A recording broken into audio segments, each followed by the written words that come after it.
Nakasampung beses na kami mag-Japan at masasabi ko sa lahat ng napuntahan naming ibang bansa, particularly dito sa Asia, Japan pa rin talaga yung favorite namin. Even 10 times, no, parang every visit namin may unique experience kaming nakukuha dun sa lugar na yon. Pero from the recent news guys, mukhang magmamahal na po ang Japan. When I say magmamahal, yung mga magiging expenses natin doon like accommodation, food, and any other things ay tila na mawawala na yung glory days na mura ang Japan. Ito ay based sa mga recent reports na nakikita ko at tara pag-usapan natin yan. Hi guys, I'm John aka Soral. Welcome to our channel. Kung di pa kayo nakasubscribe, mag-subscribe ka na at hit that notification bell para updated kayo sa mga ganitong vlogs natin. Let's go!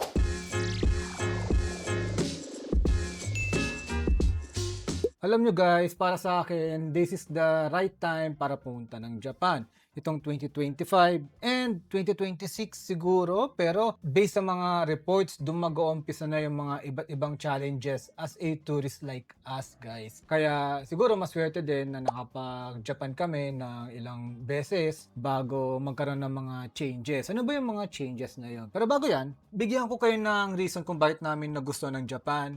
So, particularly, I fell in love with the culture itself.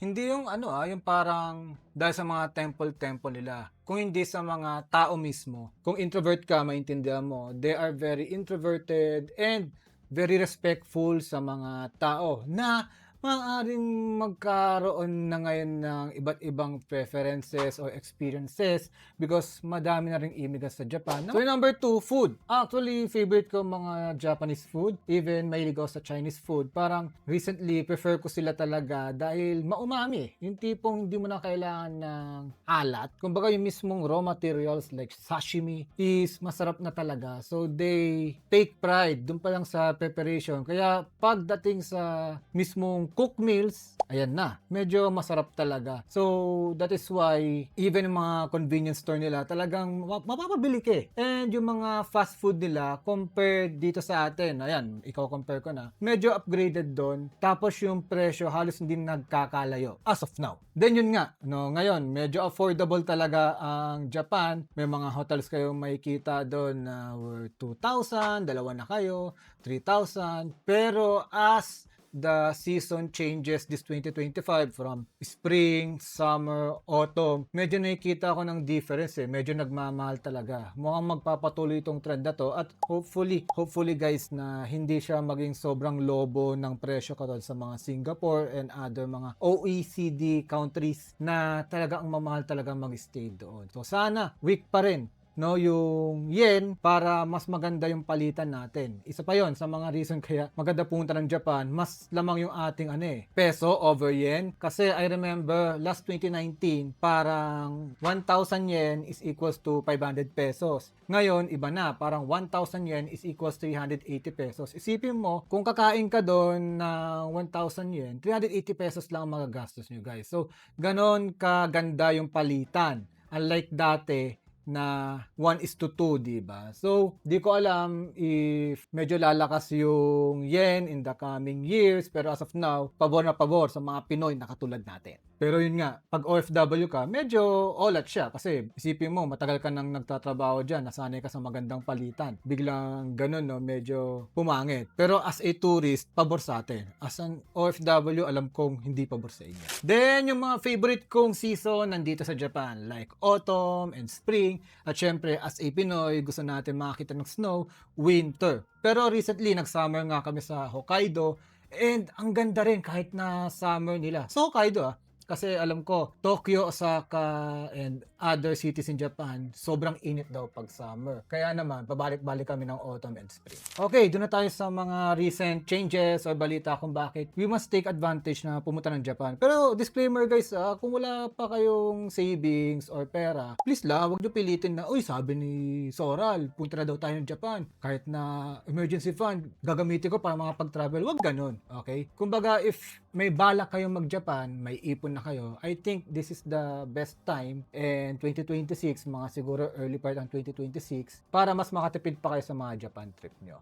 Okay, so ito kasi naging nakita ko sa mga news. So number 1 is yung inflation ng Japan. napansin din namin yan sa mga hotels na binubook namin. Nagmamahal talaga. Dati nakakita pa yung wife ko nung 2019, yung mga hotel namin, 2,000, 1,500 pesos. Pesos yun partida, parang yung palitan pa nga ng yen to peso nun, 1,000 yen to 500 pesos, di ba? So, ngayon na mas malakas yung peso natin kaysa sa yen, dapat di ba mas nagmura? Nung after pandemic, mura pa rin. Grabe, sobrang mura yon. Pero habang tumatagal, 2023, 24, at ngayon yung pinakamahal na nabook ko talaga ng mga hotels, particularly sa Hokkaido trip namin, umabot na nag-book na ako 7,000 pesos per room. Ganong tumataas na yung presyo ng Japan pag peak season. Kasi alam ko kami, noong pumunta kami ng Japan noong 2019, peak season yun pero nakakuha pa rin kami ng mga good deals sa mga hotel. At kung gusto nyo pa ng mga good deals sa hotels, ayan, gamitin nyo yung code ko, makaka-discount kayo kung medyo namamahalan kayo sa mga hotel bookings nyo, makakatulong yan. So yun nga, so nagmamahal. Pero nung nag-check ako for our autumn, mahal pa rin. Actually mahal. Napilitan ako mag-outskirts. Pero sa susunod na taon, yan, nabisto ko na, no? Na-share ko na may plano kami for next year. Nag-book na rin ako. So medyo mas mura siya. Siguro dahil 4 to 5 months in advance, kaya mas mura. Or non-peak season siya. Pero nevertheless, mas mahal pa rin siya compared sa winter trip namin. Kaya yun nga yung kinakatakot ko na medyo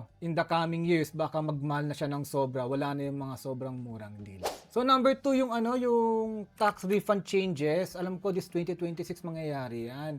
So sana ma-halt na naman. Kasi ano ba yung tax refund changes na yan? So usually pag bumibili kayo sa mga store doon, like Gio, Uniqlo, Don Quijote, may mga tax-free na tinatawag. So by that, doon sa mismong store, pag bumili kayo, babawas na agad. For example, 5,500 yen yung nabili yung goods, magiging 5,000 yen na lang. Ang problema, mukhang babaguhin na this 2026 na tipong katulad ng sa Thailand na doon na mismo mag-claim ng tax refund sa airport, which is hassle, di ba? Kung medyo ok kayo, talaga mapapamahal muna kayo sa umpisa. Ngayon, pag tinamad kayo mag-refund sa airport, yun, hindi na kayo nakatipid, di ba? So, gano'n, yung mga changes na gano'n is baka mag-take effect sa 2026. So, number 3, yung inflation nga is patuloy na tumataas ng sobra sa Japan. Kaya parang yung mismong Japan is nagtalaga na rin ng alam ko mas nagmamahal na sila sa mga foreign na foods, na accommodation compared sa local siguro dahil parang na-unfairan na rin yung mga locals, bakit ganon. So dagdag mo pa may mga tax accommodation na-introduce na yan nung 2023 yata, pero yung nga baka madagdagan pa. So yun, isa pa yun sa magpapamahal sa mga Japan trip natin, di ba? So nakakatakot, no? Nakakatakot pa sa bulsa natin. Ngayon, alam ko naman wala tayong magagawa dyan. Alam ko naman may mga nanonood dito gusto mag-travel pa rin sa Japan despite na magmamahal. Pero yun nga, pwede pa rin naman tayo makatipid. Number 1, nauna na magmahal, di ba yung JR Pass? So kung hindi naman kayo mag-iikot sobra, no, sa buong Japan, huwag nyo nabili yung JR Pass. Go with regional passes instead, or Tokyo Metro Pass kung nasa Tokyo kayo, merang Osaka Metro Pass, may Fukuoka Subway Pass, may Nagoya Pass yata, double check ko kung meron nun. Pero may mga passes na angkop sa itinerary nyo na mas makakamura kayo. Yung iba kasi, at panagbasa kayo ng mga lumang vlogs at napanood nyo yung mga ibang lumang vlogs, sasabihin na mas mura ang JR Pass. Hindi na po ngayon. Sumobrang mahal na siya dahil nga, yun na nga, nagmamahal lang talaga yung Japan dahil dumadami na rin yung tourist tapos nagre-recover nga sila yung economy nila. So, binabawi nila sa mga turistang katulad natin. Okay? So, para makatipid, regional passes or mga subway passes sa trip nyo. Tapos, isa pang tip, wag na kayong mag money exchange prior na pumunta kayo sa Japan. Mas makakatipid kayo dito. Yan, sa sa GCash Visa. Yan, na pwede yung magamit pang withdraw sa ATM sa Japan. So usually sa 7-Eleven ATM ang nag-withdraw. Halos walang forex fee. Ang babayaran nyo lang halos doon yung parang ATM fee na 110 yen pag 10,000 yen. Tapos pag 20,000 yen and above, parang 220 yen. Kumbaga, mas makakatipid kayo dito kasi iba yung forex fee ng mga money exchange eh. When I say forex fee guys For example, ang palitan ngayon is 1 yen is equal to 0.38 pesos. Ngayon, para papalit kayo sa mga money exchange, magiging 1 yen is equals to 0.4 pesos.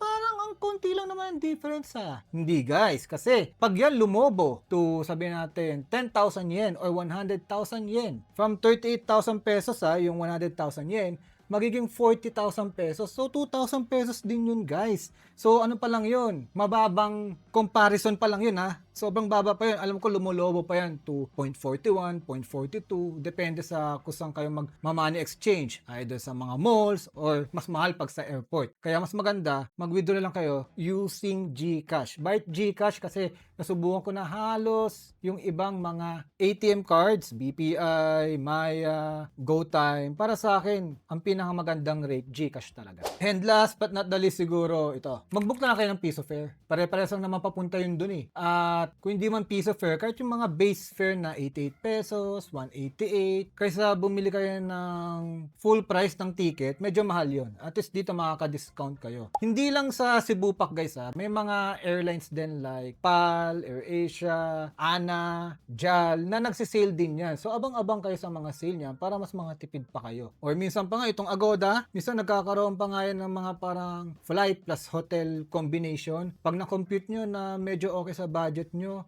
edi go with that, di ba? So, yan yung mga iba't ibang tips na maaari ko pang may share sa inyo. Pero yun nga, marami pa eh. No? In our 10 years of experience, ang dami ko pang may share sa inyo. Pero on this episode, nag-focus na ako kung bakit kailangan nyo na mag-Japan dahil sa mga changes na nabanggit ko kanina. So yun lang, siguro by the time na ma-release itong video, nasa Vietnam kami, and I don't know if interesado kayo sa mga ibang mga insights ko sa Vietnam, so comment down below. Pero kung meron pa kayong katanungan or gustong video na maaaring makatulong sa inyo, pwede kong gawan ng long vlog yan, i-explain natin yan, katulad ng ginagawa ko dito. Pero kung gusto niyo ng travel vlogs talaga, hindi yung puro mukha ko yung makikita nyo, ito, punta kayo sa channel ni Jamimoy Vlogs, yan. Naka-collab naman niya, makikita nyo rin sa home channel, makikita nyo na collaboration na rin ako sa mga vlogs niya. Panoorin nyo kasi hindi lang siya travel vlogs, hindi lang yung paray mukha na naggaganon. May mga tips din yun along the way. Pati yung totoong experience. Parang may simulation na kayo if ever may balak kayo pumunta sa lugar na yun. Medyo mas madadalian na kayo. Okay? Yun lang guys. No, maraming salamat sa pakikinig at nandito ka pa. Ba't nandito ka pa? Hindi ko rin alam. So sa susunod na vlogs, hanggang sa muli. Bye!